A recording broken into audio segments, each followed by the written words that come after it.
like my money right where I see it, or right where I can see it, hanging in my closet. Carrie Bradshaw from Sex and the City. Wouldn't it be nice if retail therapy was covered by health insurance? Hello, this is Pat Coakley and episode 116 of PODSNACKS Art of the Diet. And I'm going to be talking about clothes in a very short podcast because I've lost power due to I don't know why. And so I only have a limited amount of battery left to do this podcast. So I've taken my muse from the week's news, as you know I often do. But fear not, it's just going to be more on the funny end.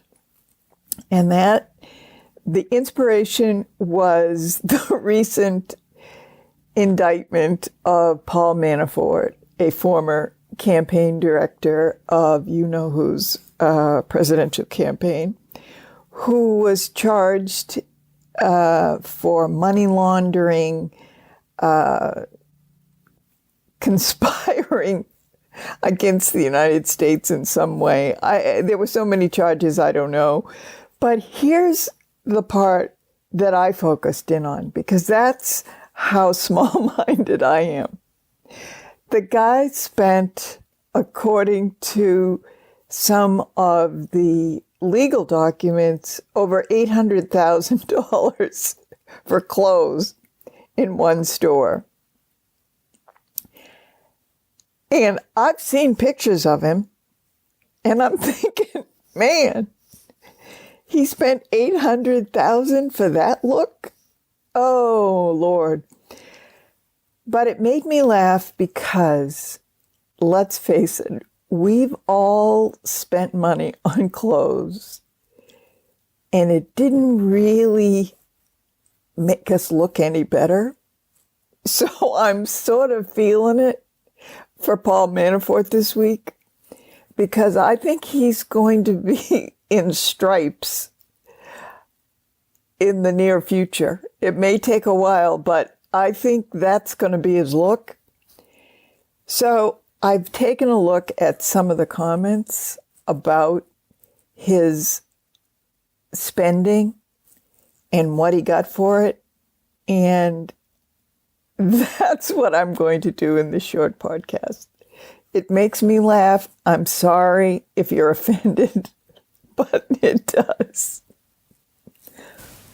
You know, with all things humorous, sometimes it, or maybe all the time, relates to a serious point, and I'm going to make that up front before I descend into my shallow depths. And that is that clothes and women just culturally are a huge deal. And I think for a woman who's been overweight for any amount of time in her life in this culture, clothes really take on an important, outsized, hyper value. And most of us who have gone up and down have had clothes sizes in our closet that, you know, appear to be some sort of mathematical formula. I know at one time in my closet, I had size 6 to 16. So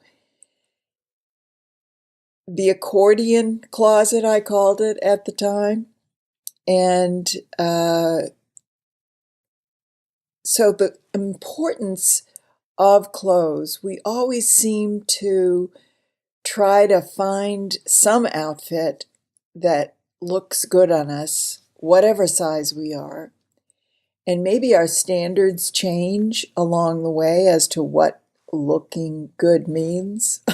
I know my mother used to say to my older brother, when he was about to leave to go out for the evening as a teenager, she would just look at him and say, "You're going to wear that?" And of course, it just communicated all that he needed to know, that he'd better rethink that outfit.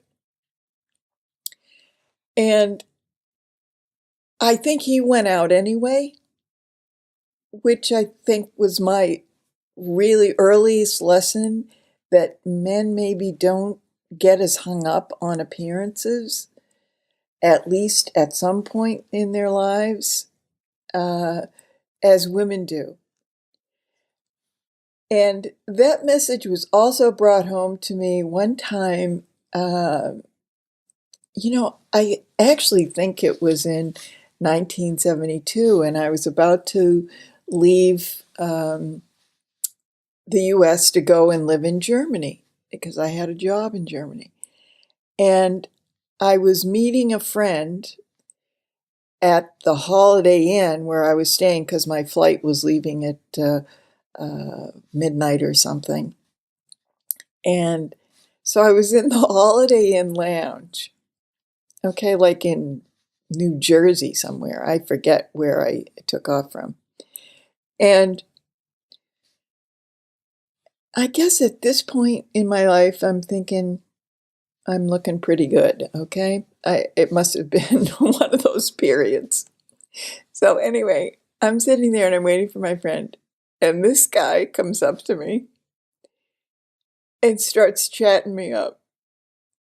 And the kindest thing I can say to you is, I thought there must have been a clown convention at the Holiday Inn, because the amount of colors on this guy, including, which I totally remember, which is some sort of white plastic belt.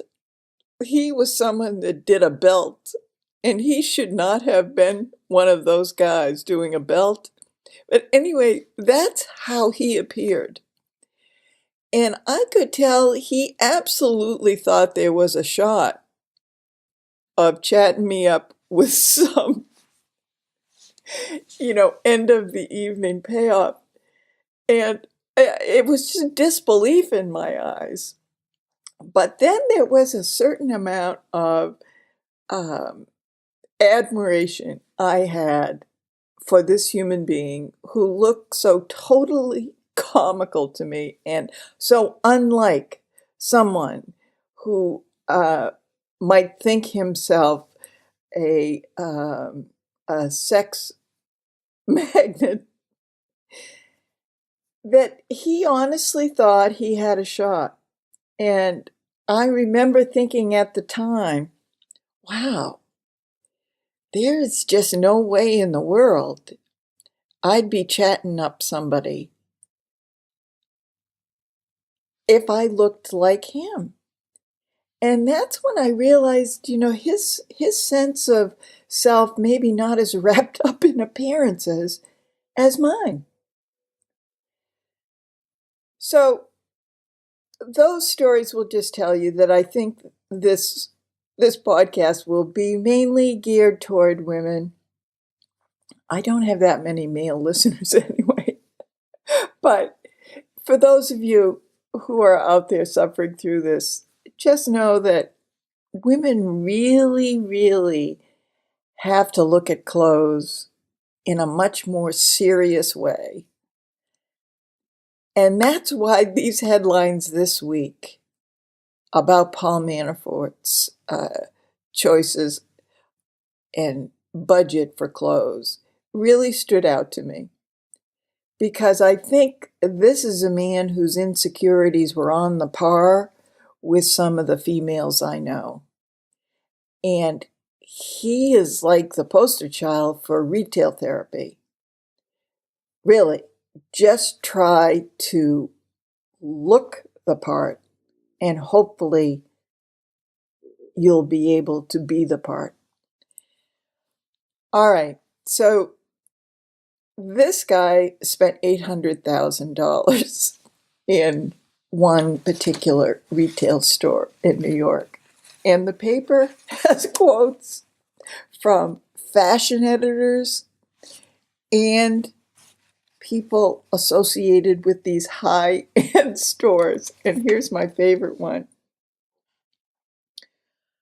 It's like he watched Goodfellas and then found a tailor who could update that particular kind of sartorial razzle-dazzle.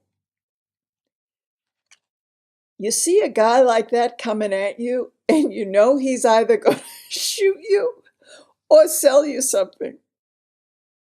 Oh, God. So this was the evaluation of Mr. Manafort's look from one of these Tony fashion editors. And then I thought to myself, looking back on some of the pictures of him, and I said, he's absolutely right. He does look like one of the Goodfellas, wearing one of the costumes in that movie.